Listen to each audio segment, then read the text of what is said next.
जय हिंद दोस्तों। रूस यूक्रेन युद्ध के 5 महीने पूरे होने के करीब हैं और दोस्तों कभी रूस का पलड़ा भारी होता है तो कभी यूक्रेन का, और दोनों ही देशों का सबसे बड़ा नुकसान भी हो रहा है। लेकिन अब अमेरिका ने यूक्रेन को एक ऐसा ब्रह्मास्त्र दे दिया है जिसके कारण रूस की पूरी सेना तितर बितर हो गई है। वो ब्रह्मास्त्र रूस के एक एक करके सभी हथियारों को नेस्तनाबूद कर रहा है। वो हथियार ऐसा है जिसने रूस के S-400 के चीथड़े उड़ा दिए हैं। दोस्तों रूस का S-400 एयर डिफेंस सिस्टम दुनिया के सबसे एडवांस और सबसे ताकतवर हथियारों में से एक माना जाता है। यहाँ तक कि भारत के पास भी यही S-400 सिस्टम है।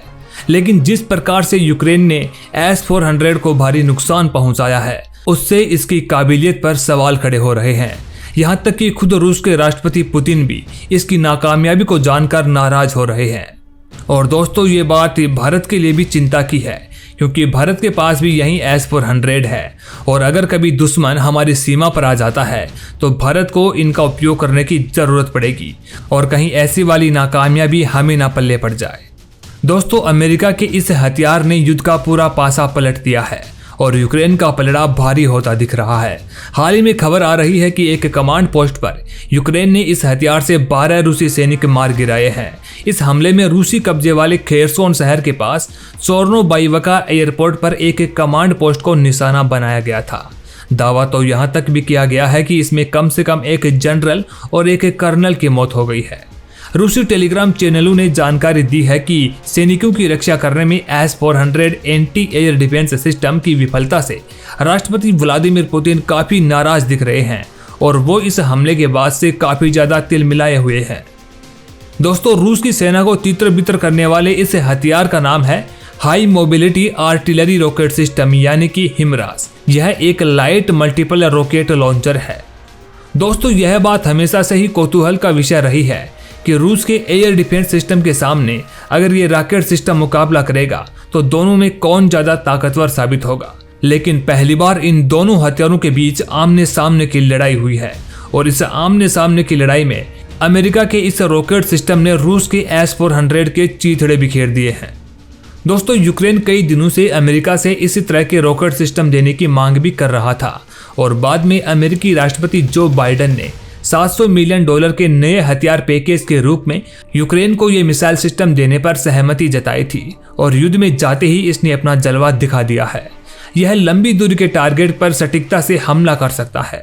अमेरिका ने हिमार्स सिस्टम को 1990 के दशक के अंत में अपनी सेना के लिए विकसित किया था।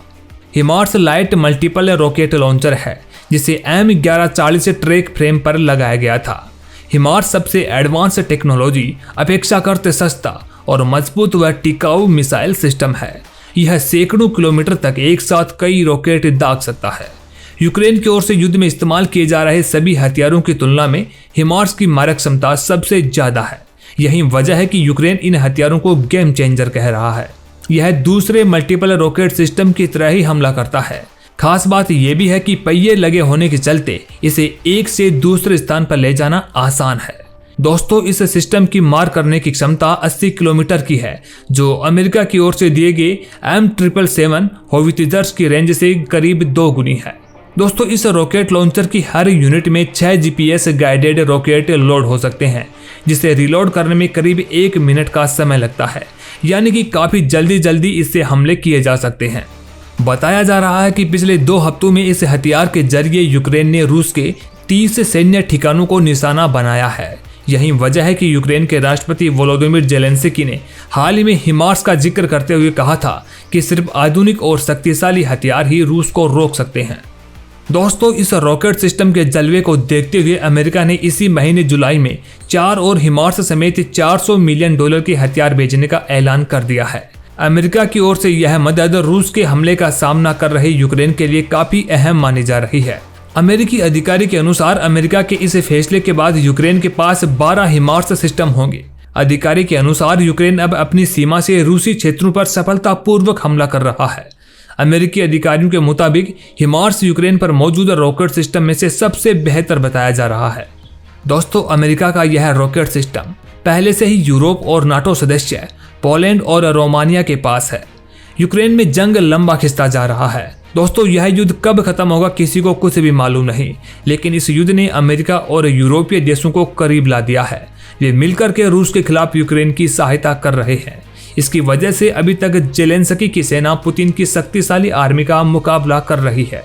खैर दोस्तों, रूस के S-400 की जिस प्रकार से वहां पर नाकामयाबी साबित हुई है, उसको देखकर आपको क्या लगता है कि भारत को जो S-400 मिले हैं, क्या वो दुश्मन का मुकाबला करने के लिए काफी होंगे? अपने विचार हमें कमेंट बॉक्स में जरूर बताएं।